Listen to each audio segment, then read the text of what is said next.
welcome to another episode of our apologetic series dealing with the Muslim arguments that they typically raise to support the message of Islam, whether to support the Quran, support Muhammad, claim about miracles, claim that the Quran is complete and preserved, and so on and so forth. But today, we're going to talk about a very unique argument that for some reason, our Muslim friends just make this assumption that this is the top argument to support that the Quran is divine and inspired by God. And that's the scientific miracles that are found in the Quran. With me here in the studio, our dear brother, Dr. David Wood, who's been really doing an excellent job with us here to try to dissect those arguments and going through the series. And technically speaking, what we have done so far has to do just maybe with introductory information. Lord willing, in the future, we will take it even deeper, and we will take each one of those arguments and basically provide more ways and tools to try to respond to it, especially this particular one that we'll be doing today that has to do with the scientific evidence of the Quran. Dr. Wood, welcome back. Thank you. And this argument, the argument from scientific accuracy, is actually the first argument I ever encountered with a Muslim back in the day. Back when I was in shape, I would go to lift weights and so on, and I had a Muslim friend. This is even before Nabil. I had a Muslim friend, and we were weightlifting partners. We would spot each other and so on. And one day he told me that he wanted to show me a video, and the video was about the scientific miracles in the Quran. The guy was a Muslim, and I was watching the video, and it would over and over again. It would give a bunch of scientific facts about some topic, and then it would give some verse of the Quran, right, that said almost nothing remotely resembling the topic. Right. It would just mention a cow producing milk or something like this, and then but you were supposed to be so dazzled by all of the scientific information that when the Quran says next to nothing that any 7th century Arab couldn't have told you, then we were just supposed to be overwhelmed by this and convert to Islam. So that was my first encounter with it. And then later, of course, my friend Nabil argued that Muhammad made all kinds of miraculous scientific claims that weren't verified until centuries later, and that the Quran also made various scientific claims and that were eventually verified. And what's amazing about this is Muslims very rarely actually read the passages that they're talking about, right? Correct. Most Muslims take things based on confidence in their leaders. So they think that their scholars and their apologists are telling them the truth. Yeah, they believe that their leaders are telling them the truth. So they've never seen the actual evidence. They've never seen these actual scientific proofs. But they believe other people have, and they have confidence in these other people. That's correct. And now I'm very different. As soon as someone tells me something, I want to look it up, right? So this is very different because people actually convert to Islam based on hearing that the Quran contains all these scientific miracles, right? There are people who convert to Islam. Really? It contains all these scientific miracles? Yeah. The Quran contains all these scientific miracles. Muhammad said all these amazing scientific things. Well, I want to convert to this religion. Never crosses their minds.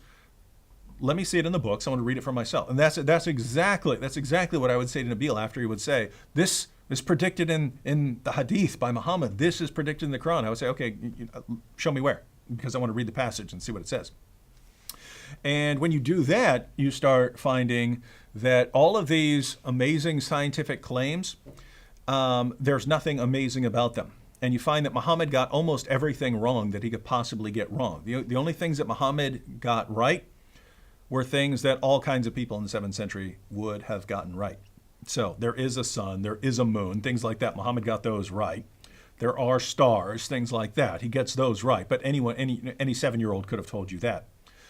When you start looking at actual claims that Muhammad made that we can test scientifically, he gets everything wrong. Whenever he goes beyond what any normal person would have been able to tell you, he gets it wrong. So let's look at some examples. And since I've heard both, I've heard arguments based on the hadiths and arguments based on the Quran. We'll look at some examples from both. So Sahih al-Bukhari, Number 3320. Muhammad said, the Prophet said, if a housefly falls in the drink of any one of you, he should dip it in the drink.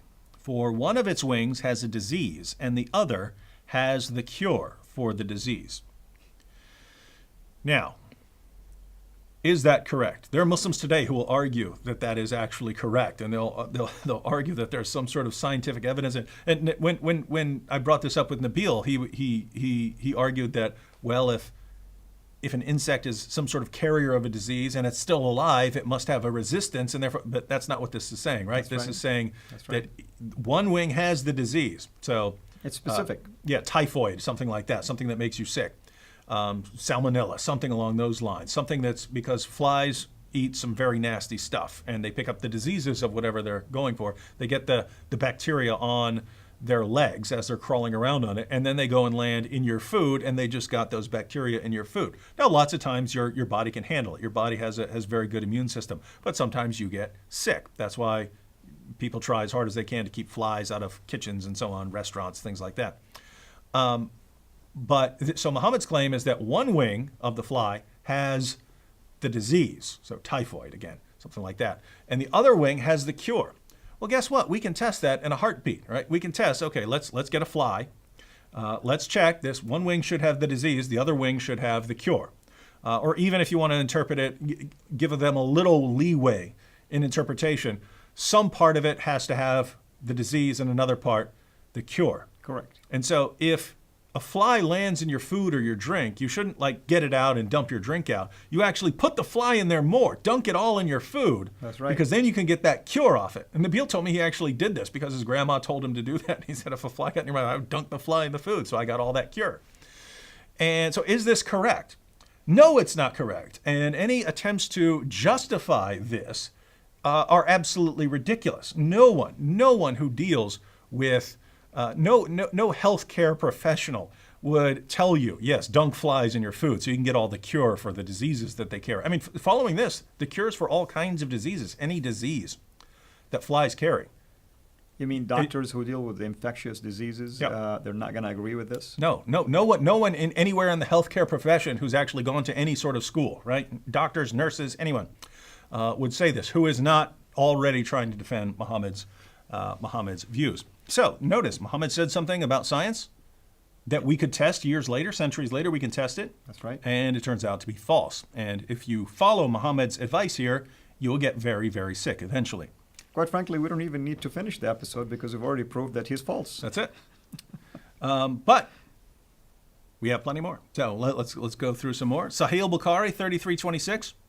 The Prophet said, Allah created Adam, and his height was 60 cubits. 60 cubits is 90 feet.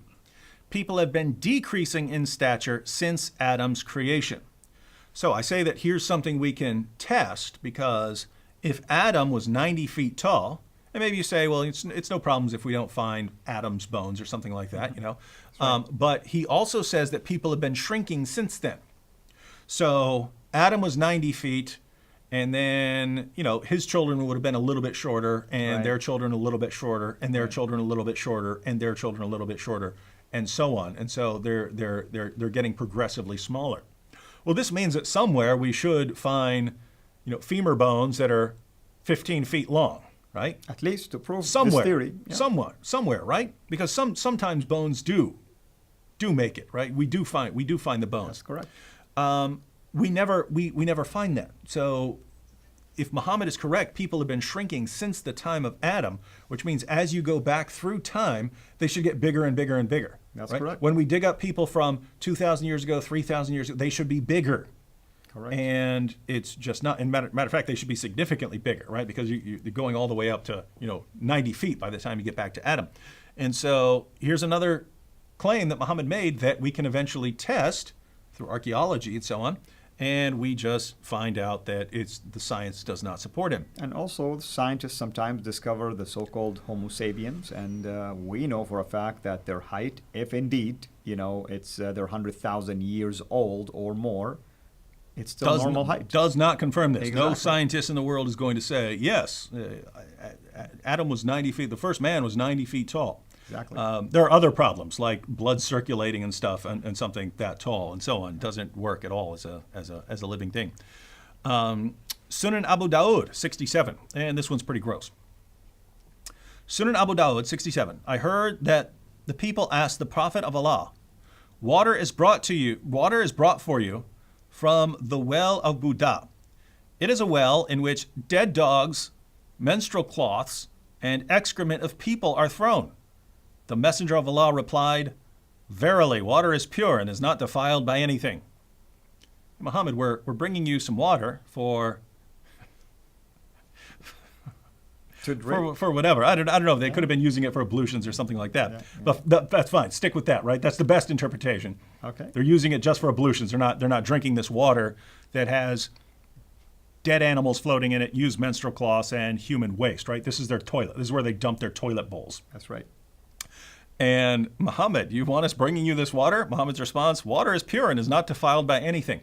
Now, is any scientist on the planet going to say that nothing defiles water, that nothing makes water impure? If that's the case, then why are we spending that much money in Africa to help basically villages Yeah, they could just get the sayings of Muhammad down there and realize that Exactly. water's not made impure by anything, right? Yeah. So here again, if you take Muhammad's words seriously, you're going to get sick and die. This is not just, hey, may have been wrong, we don't know. You will die if you follow this guy's teaching. Fortunately, most Muslims don't. They understand better than their prophet did. So they know more than their prophet about science. Why do we even have to cook in boiled water? Well, you don't, because it's not defiled by anything. So you can go get some water straight out of the sewer, and it's good to go. All right, so those are claims from the hadith, and there are many, many more. Those should give you an idea of the various kinds of things Muhammad is saying, that this guy really is saying absurd things that will get you killed if you actually follow them. And these are the sorts of claims that we can actually investigate. Correct. And they turn out to be totally ridiculous. But notice, it's Muslims who are making scientific accuracy the criterion for whether we should believe in him as a prophet. They're offering this, as you pointed out. Many Muslims view this as their main argument. That's correct. And what do we find when we look? Weird stuff. And if a Muslim will come back and tell me, oh, those hadith you picked are actually strange or weak, then why do we have him anyway? Yeah. So either way, you really cannot escape from this reality. Mm-hmm. And even if you think they're weak, somebody else will argue against your argument. Yeah. And but those are the hadiths. So suppose we're dealing with a Muslim who rejects all the hadiths together. The Quran only. Yeah, That's the Quran correct. only Muslims. So then we'd be stuck with the Quran only. And Right. so there are plenty of passages we could go to in the Quran here as well. We'll look at just a couple of passages. One is the story of Dhul Qarnayn. And what's amazing is Muslims today will say this doesn't refer to Alexander the Great, who in the time of Muhammad was referred to as the man of two horns, right? That's right. Alexander the Great is the That's man right. of two horns. That's how he's portrayed on coins. That's how they refer to. And not only that, if you read Surah 18, the passage about Dhul Qarnayn, it matches up perfectly with the what are called the Alexander romances, these books about Alexander. All the things he did in here are mentioned in other sources of the time. So we know who this is referring to. Muslims have to deny that this is referring to Alexander because he's listed as a devout Muslim, and we know Alexander was as pagan and polytheistic as you could possibly be. Right? This guy was a devout pagan polytheist. So the Quran portrays him as a devout Muslim. We know that. So this is another example of a historical inaccuracy, but we're going to focus on the scientific inaccuracy because the Quran says in Surah 18, verses 84 to 86, Allah says, "Lo, we made Alexander," so Dhul Qarnayn. If Muslims, if you don't want to believe that this is Alexander the Great, doesn't matter, anyone you want. Lo, so we made Dhul Qarnayn strong in the land and gave him unto everything a road. And he followed a road till when he reached the setting place of the sun, he found it setting in a muddy spring and found a people thereabout. So, one, there is a setting place of the sun. There is actually a place on earth where the sun sets. 2, you can reach it. You can get there. If That's you right. go far enough west, you can reach the place of the setting of the sun, the place where the sun sets. And when you get there, you will find the sun setting in a muddy spring. The sun goes down into a muddy spring, and there are people who live there. So that's what the Quran says here. Now, how many of those statements are accurate according to modern science? 1, that there's a setting place of the sun. 2, that you can get there. 3, that if you get there, you'll find the sun setting in a muddy spring. And 4, that there are people who live there. How many of those statements would be correct according to modern scientists? I very much doubt that any of them will be correct, but even if we find one of them could be justified, probably the rest of them cannot.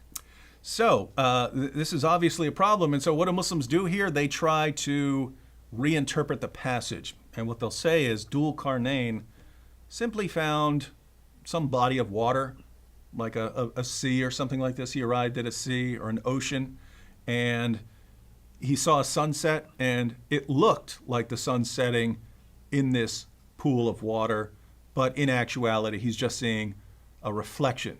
Now, you know Quranic Arabic. Absolutely. What is this saying? Is this saying something about it just seeming to him be that, like an optical illusion? Not at all. Not at all. In fact, you look at the commentators and they give you multiple opinions, and many of them assert and affirms that this is a muddy spring, muddy water, hot mud. I mean, all of them talk about it. And here's another observation, by the way. We know that Alexander the Great, when he was expanding, he was going east, not going west. So where exactly did he see something like this?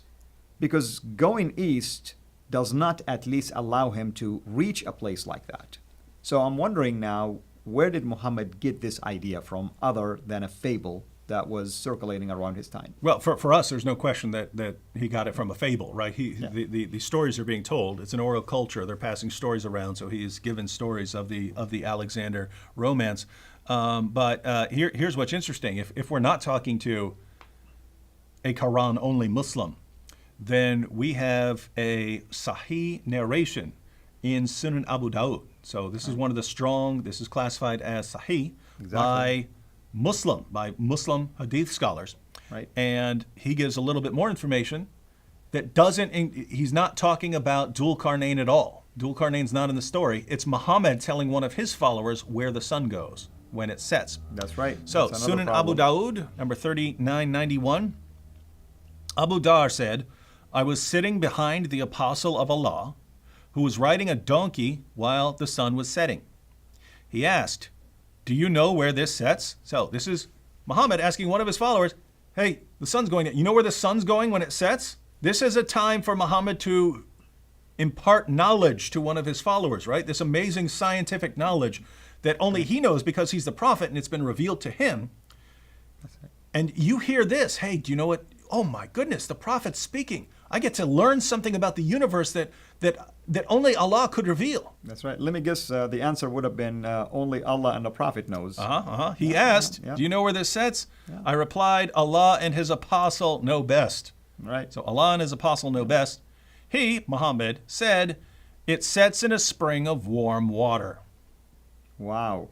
Nothing about something appearing to Dhul Qarnayn in a certain way, right. and because he saw a reflection or anything. This is not about Dhul Qarnayn. This is Muhammad telling one of his followers where the sun goes. What does Muhammad say? It sets, the sun sets in a spring of warm water. That's right. So we can say that Muslims who try to reinterpret Surah 18, that they're going against their own prophet. That's a general rule in Islam, is that Muhammad is the greatest interpreter of the Quran. If you claim you understand what the Quran means better than Muhammad, you've got a problem. Well, Muhammad clearly believed that the sun sets in a pool, exactly as Surah 18 says. So if you say you know better, you're once again saying you know better than Muhammad about science. And wait a minute, isn't that the basis of the argument, that Muhammad knew things that he couldn't have known? All right, so if you want to be a faithful Muslim, and you have the Quran, Allah saying one thing, and Muhammad confirming the interpretation so that you're not allowed to come up with a different interpretation, then if you want to be a faithful Muslim, you have to say Muhammad was a prophet and he said that the sun sets in a pool. So, if I go out there and travel far enough, I will find the place where the sun sets and it will be setting in a pool. And you have to say that as a Muslim. All right, let's look at two more verses very quickly. Surah 67, verse 5. Allah says, "And we have from of old adorned the lowest heaven with lamps. And we have made such lamps as missiles to drive away the evil one, and have prepared for them the penalty of the blazing fire." A similar passage in Surah 37 refers to these lamps as stars. So we know that they're referring to stars here. So we have adorned the lowest heaven with lamps, so with stars. So this is talking about the stars. "And we have made such lamps, stars, as missiles to drive away the evil ones," so the evil jinn and so on, "and have prepared for them the penalty of the blazing fire." Now, we know that what this is referring to because Muhammad saw a shooting star with one of his followers and then started explaining what the shooting star is. So, according to the Quran and Muhammad, when you see a shooting star, it's because a jinn or evil spirit is sneaking into paradise to try and hear Allah's secret plans, so that he can then go spread around Allah's secret plans. That's right. And so in that situation, either Allah or one of the angels takes a star and hurls it at the demon. And so when you see a shooting star, it's because Allah took a star, one of the lamps, and hurled it at a demon. Notice, we have made the lamps, the stars, missiles to drive away the evil ones. Yeah. So when you see a shooting star, it's because Allah hurled a star at a demon. Now, there are multiple errors. One, shooting stars are not stars. They're big rocks that have collided with our atmosphere. But shooting stars are not actual stars. The author of the Quran believes that shooting stars are actual stars. Right. And so if the author of the Quran is Allah, then Allah, your God, Muslims, believes that shooting stars are actual stars that have collided with the Earth's atmosphere. Trust me, if an actual star collided with the Earth's atmosphere, it'd be a lot worse than seeing a shooting star. But the other thing is that when you see that, it's because a demon tried to sneak into paradise, right? Well, guess what that means? That means paradise is right outside our atmosphere, right? Exactly. It's right there. Allah's throne is paradise. Allah making his plans with the angels. There It's goes the right seven outside. heavens idea. Yeah, it's right there, right? I mean, he had to get them right there. So multiple problems here. And again, this is the argument that's supposed to show us that Islam is true. Which scientists in the world are going to say, "Oh my goodness, you mean Muhammad? Muhammad 14 centuries ago knew that shooting stars are stars that God hurled at demons to try to keep them from sneaking into paradise and listening to his plan? Oh my goodness, it's Islam must be the truth because we have miraculous scientific confirmation." How many scientists are going to say that? I've never met one. All right, one more because we looked at Right. Muhammad's view of astronomy. And just let me just give people a quick summary of what we have discussed so far. There are problems just by reading the evidence presented to us. If you can just ask your Muslim friend just to read it for themselves, right there, you can discover problems if they're willing to reason. Yeah, I mean, notice these are obviously false claims. We can understand what these are saying, and what they're saying is obviously false. Correct. And so if Islam stands or falls with its scientific confirmation, then Islam falls because these are obviously false claims. So we'll look at one more in the realm of biology. So Allah wants to impart more knowledge and explain to us what human beings are formed from. One of the many things that the Quran says that we are formed from. But in Surah 86, verses 6 to 7, Allah says, "Man is created from a drop emitted, proceedings from between the backbone and the ribs." So the drop that we come from. The Muslim sources talk about the semen drop that we're created from, and then it unites with the female semen Right. That's according to the hadith. The female have semen too, and the two mix together, and whichever one rises to the top, that's the one that decides whether the child will be male or female, and so on. Total nonsense according to biology. But right here, just this Quran verse, the drop that's emitted. Now, what he gets right here is that the drop of semen that's emitted does have something to do with babies being born. He gets that right. But again, that's something that anyone would have been able to tell you back then. But he goes on to tell us where it forms. So he's imparting to us some scientific knowledge that we can test. Where does the semen form? Right.